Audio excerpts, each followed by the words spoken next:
కారణంగా ఎల్నినో ఎఫెక్ట్తోని ఈరోజు ఈ సంవత్సరం దేశవ్యాప్తంగా తీవ్రమైనటువంటి వర్షాభావ ప్రభావం ఏర్పడే అవకాశం ఉన్నదని చెప్పి వాతావరణ శాఖ చాలాసార్లు చెప్తూనే ఉన్నది కదా. అందులో భాగంగానే గత సంవత్సరంతో పోలిస్తే ఇప్పటి వరకు అటు కృష్ణా నది కావచ్చు, ఇటు గోదావరి నది కావచ్చు, రెండు తీవ్రమైనటువంటి వర్షాభావ ప్రభావం చేత వెలబెలబోతున్నాయని చెప్పొచ్చు. కిందటి సంవత్సరం కరెక్ట్ ఇదే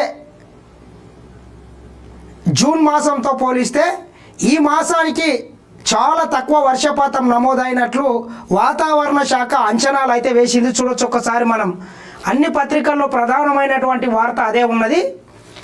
కృష్ణమ్మ ఎడారి కృష్ణా నదిలో చూసుకున్నట్లయితే గత సంవత్సరం ఇప్పటికే చాలా ప్రాజెక్టులలో వరద వచ్చి చేరినా కానీ ఇప్పటి వరకు ఏమీ రాలేదంట.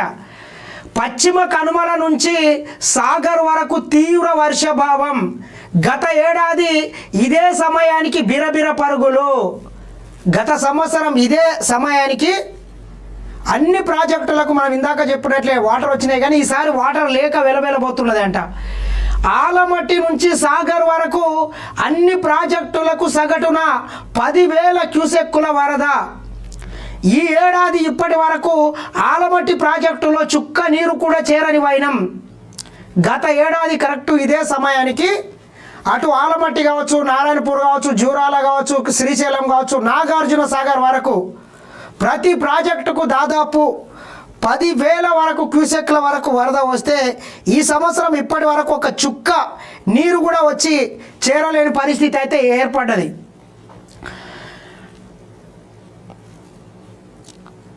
నారాయణపూర్, తుంగభద్ర, శ్రీశైలం సాగర్కు నామమాత్రపు ప్రభావం చూపుతున్న ఎల్నినో వాతావరణ పరిస్థితులు కరువు ఛాయతో తాగునీటి అవసరాలకు కష్టం. విద్యుత్ ఉత్పత్తితో సాగర్లో ఉన్న నిల్వలు సైతం ఖాళీ అంట. వర్షాలు కురవకపోతే ఆగస్టు తర్వాత గడ్డు పరిస్థితే. ఈ రకంగానే వాతావరణ శాఖలో ఇట్లనుంటే వర్షాలు కూడా పడకపోయినట్లయితే ఆగస్టు తర్వాత అన్ని ప్రాజెక్టుల్లో ఉన్నటువంటి నీళ్లు పూరా డెత్ స్టోరేజ్కి వెళ్ళిపోయి హైదరాబాదు తాగునీరు కావచ్చు, అదేవిధంగా సాగునీటికి కూడా కష్టాలు ఏర్పడే అవకాశం ఉన్నదని చెప్పి ప్రధానమైనటువంటి వార్తని మనం ఒకసారి చూడవచ్చు.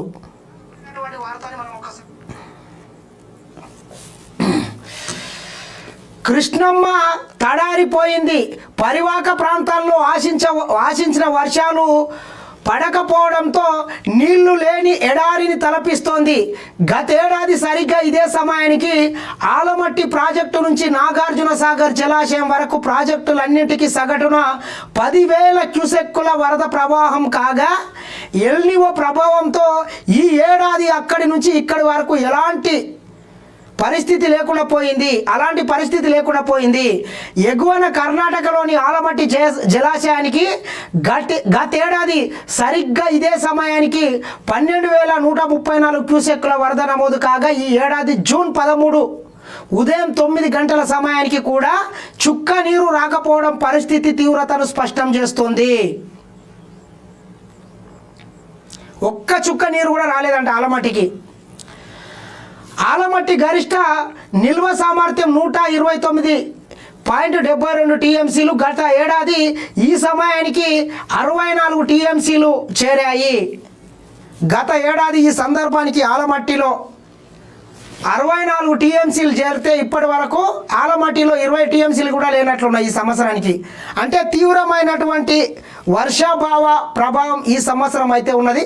వాతావరణంలో వచ్చినటువంటి మార్పుల కారణంగా ఈ సంవత్సరం వాతావరణ శాఖ కూడా చెప్పింది దేశవ్యాప్తంగా చాలా తక్కువ వర్షపాతం నమోదయ్యే అవకాశం ఉన్నదని కూడా చెప్తున్నారు. మరి ఏం జరుగుతుంది, ఎట్లా జరుగుతుంది చూడాల్సినటువంటి అవసరం కూడా ఉన్నది.